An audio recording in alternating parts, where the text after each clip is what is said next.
When Bhagat Singh was hanged, his body was not straightaway handed over to his family or to the demonstrating public.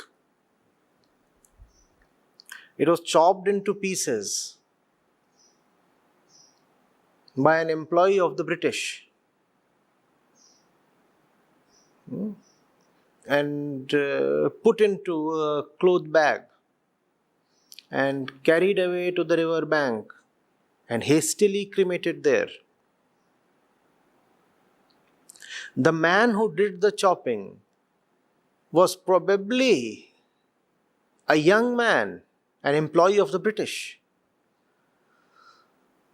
So, do you want to say that that era was necessarily an era of youthful blossoming?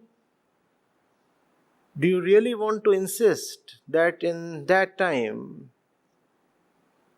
the youth of the country were all idealistic and wise and courageous and honest? Not really so. When Chandrasekhar Azad was being shot at in Allahabad, who were the people shooting at him? Those policemen would mostly have been quite young, we may presume, no? So, do you want to call that as any less vicious than the behavior exhibited by today's youth? Do you want to? Today we venerate Bismil and Sukhdev and Rajguru and Bhagat Singh and Azad. But remember that many of them were let down by their own youthful compatriots. Many young men let the British in on their own revolutionary allies. So, that comes not from a particular age, a particular era, but from man's fundamental biological disposition. Be it any era, be it any set of situations, most people are governed mostly by their biological mandate. Man, and that includes both men and women. Man is not made biologically for greatness. I was just saying we all come from the jungle. And the jungle remains very dense within us. It possesses us. It controls us. It wants us to take care of our pleasures and security the first thing. It has no respect for high life or high ideals or wisdom or liberation. All that the jungle wants is pleasure and procreation, good food, good amenities, luxuries, good sex. And it's not that suddenly young people of this century, the Gen X, Y or Z or millennials have turned suddenly corrupt. No, that's not the case. We were always like this. We were always like this. It's just that when an era is behind us, then we remember only the legends and we conveniently forget The vast majority of ordinary mortals, who anyway duly deserve to be forgotten.